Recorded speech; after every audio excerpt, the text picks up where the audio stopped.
Okay, I'm at the shelter in the office, and I think this could be my last time here, who knows. And I have a conversation with a guy here. And what's your name? Brian Duplessis. And you are?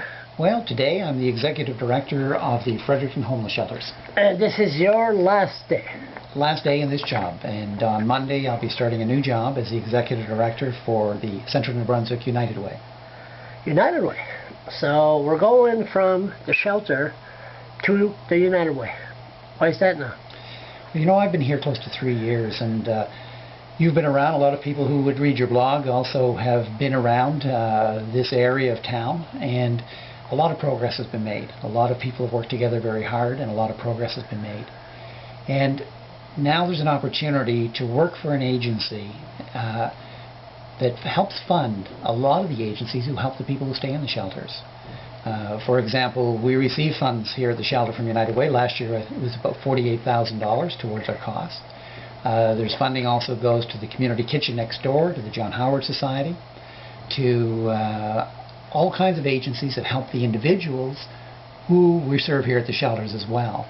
And in talking to a number of people when they were looking for somebody at United Way, talking to them, there was a real desire with the United Way to have United Way more deeply involved in that part of the community, the coordination of activities that help those that are less fortunate in the community, and that really appealed to me. So there'd be a big difference dealing with the less fortunate, mental problems, to a snobby atmosphere? Oh, we'll have to have you up to the United Way. You'll see it's not snobby at all. And of course, if I'm going to be there, it's not going to be snobby. And if I'm going to have you in my office, obviously it's not snobby.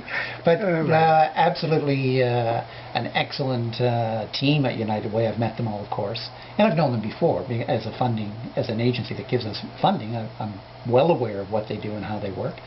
And the work that's done by United Way is very directly involved in helping those who are in the shelters and are using other services in the city.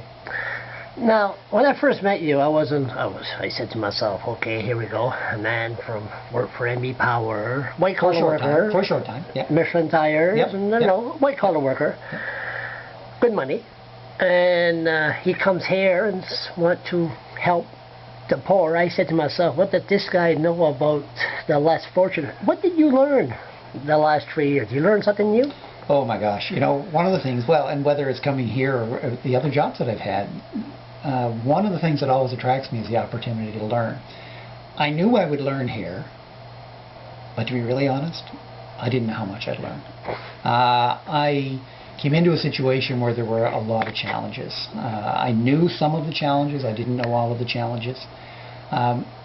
But I came in knowing the clients. I had been doing volunteer work. I grew up in a very difficult situation. North End, St. John. North End, St. John, Crescent Valley, St. John, the public housing. So, yeah. So, you know, that wasn't exactly foreign to me. And in fact, at one point, I'd been here about 6 months when I realized that there were a number of clients here who had grown up in the same area I had grown up in, St. John. They'd been in Fredericton a long time, but they were actually here and in and out. And there's people from Fredericton in St. John, in the area where I grew up. So, you know, one of the things I discovered, one of the things I learned was this is truly a small province. There's 3 major centers, there's 3 major shelters in the province. And when we look at a province of 750,000 people, it's the size of a city. One of the things that we've been able to do in the last 3 years is having the shelters and having organizations work more closely together and talk to each other a lot about the clients that we do serve and their needs. I hope to take that into that broader perspective. United Way, which helps so many other agencies, and help that coordination as well. To make the real progress on homelessness, to make the real progress on poverty, reducing poverty in the province, it has to be done on a provincial basis. Yes, there's local issues. Yes, there's local situations. But until we start to move in that provincial direction, the progress will be limited. I think we're on that path. I think we're clearly on that path.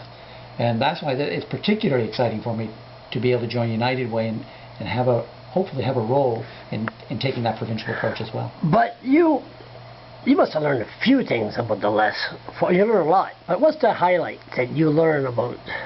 You gotta get off the stool and look on the other side from their point of view. What What did you learn? Is how big the cracks are in what is supposed to be our support nets and social safety nets within the community. I think, like a lot of people, we think if you're not deeply involved in the situation, you think there's all those services, all those supports. A big thing I learned was all those services and supports exist, but so often they work in their silos. Within government agencies, between the non-governmental agencies, but within government departments, I saw people falling through cracks that were truly, truly tragic, beyond what I would have expected. I knew there were cracks, so I'm not going to say I didn't know that, but the depth of the cracks, the width of the cracks, and how far somebody could fall in those cracks, I got to tell you, it was really a learning experience, and not a happy learning experience. It's taken a lot of work to try and close those cracks. They're not closed yet, but a lot of progress is being made too. Hold on 1 second. We're going to go to part 2.